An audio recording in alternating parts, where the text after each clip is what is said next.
let me tell you two stories which inspired us to create an e-commerce ecosystem.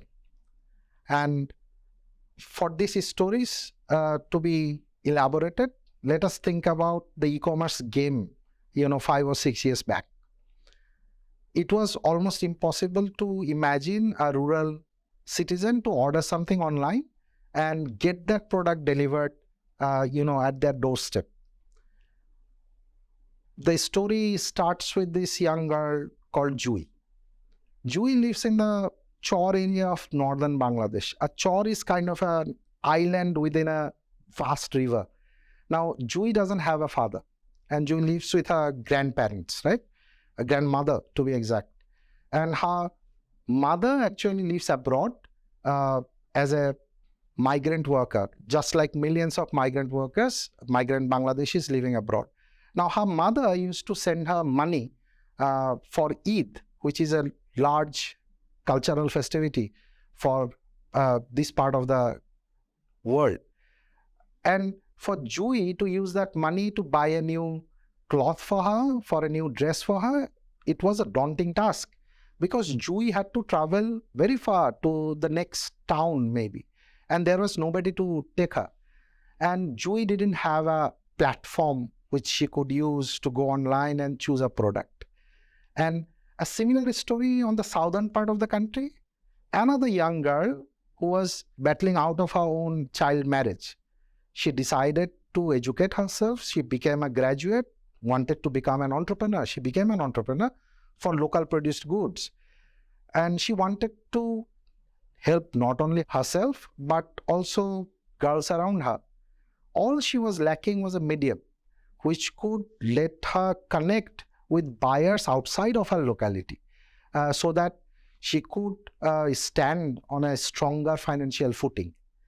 Now, stories like this, women like this, and hundreds of stories for marginalized rural people actually inspired me to create this rural assisted e-commerce platform, which we call ActShop.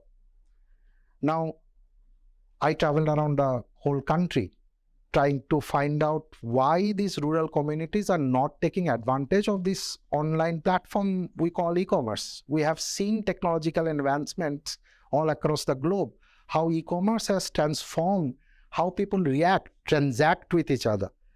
But more often than not, we don't think about one simple fact that e-commerce also excludes. It increases that digital divide for people like Jui, who represents 61% of the 8th largest population of the world, right? So we try to focus to find out what are the issues, why people are not using e-commerce. And I can confidently say that there are 3 main issues that needed a solution. Issue number 1 was trust. We needed to find a solution. How can we expect a rural citizen to order something online and, trust that somebody will actually send that product to him or her, right? The second issue was the issue of accessibility. If I'm not that well educated and if I am a producer living rurally, how can I expect to go on to an online platform to upload my product and sell it, right? To negotiate online. And the third problem, which needed a solution, was to have a logistic system. Believe me or not, most of the rural, communities or cities or citizens don't have a very established addresses. Take, for example, my own ancestral home's address. My own ancestral home's address is something like the 2nd story building behind a small mosque beside Ranihati Bazaar in Chapainawabganj, right? So that's the story of not only Bangladesh, but most of the developing world, rest of the world. Now, how did we come about for the solutions? So we actually piggybacked on this infrastructure, so to speak, called Union Digital Centers. So these were in thousands, run by entrepreneurs locally. So we piggybacked on that infra, this Union Digital Center, and we created 2 trust bridges. First one was with these local citizens and those local entrepreneurs, so that they know, okay, that person is local, so I can reach out to that person or that entrepreneur to buy something, right? And then the second trust bridge was between these entrepreneurs and all those e-commerce platforms. So if I am a local seller, I can just go to that local entrepreneur to tell him or her that I want to sell this. Please take a picture, upload it into that platform so that all other e-commerce platform can get it and you can mediate. So that's the whole architecture of sorts what we have created. Now, this whole architecture was kind of a back-end architecture. Nobody knew the name of Hackshop. Nobody needed to. That's the core idea. It simply worked. And now, fast forward to that story in 2020. Pandemic hit the world. Bangladesh was the same. The whole country went into a lockdown. Me and my team, we were running around the whole country trying to figure out how we can keep the whole logistic value chain afloat. And that's when a matter of great personal tragedy actually hit me. My father contracted COVID. He was battling for his life in the ICU, and what a great irony, I was awarded a kind of a national award for e-commerce. Sadly, my father didn't make it. He passed away. And it was a very emotional, hit for me. I was emotionally broken down. I was very close with my father. I have seen him work all his life as a civil servant. He was a statistician. He tried to work for the country.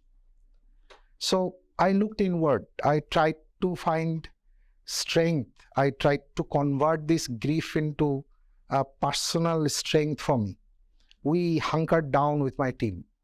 And we tried to convert the architecture that we had already built into kind of a digital public infrastructure or a DPI. It was not meant to compete with the, industry. It was meant to sustainably uplift the whole industry. Now, looking at this platform, 36,000 entrepreneurs are directly connected to it. With our affiliated platforms, almost 120,000 entrepreneurs are using this platform one way or another. And not only, women like Jui or other striving micro entrepreneurs, other value chain actors are also using it. In fact, the coat and pants that I'm wearing were made from jute. Whoever thought that jute can be made as an article of clothing? Now, this architecture that we have built is not only helping Bangladeshis. Other developing countries are using this and to create their own success stories. Countries like South Sudan, where 2,000 SMEs are using this same trust bridge network to lift themselves out of poverty. Countries like Yemen, where honey producers are using this trust network to export their produces outside. In other countries like Turkey and other African countries, this is being used. Now, I firmly believe that an e-commerce ecosystem like this not only helps a developing country like Bangladesh to grow not only in terms of economics, right? In terms of inclusivity and in terms of equity.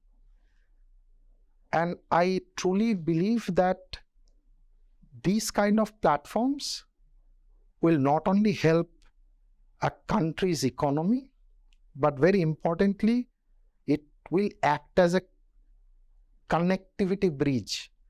It will connect the rural communities, those last mile communities, maybe not with the greater part of the country itself, maybe with other countries and other communities all across the globe.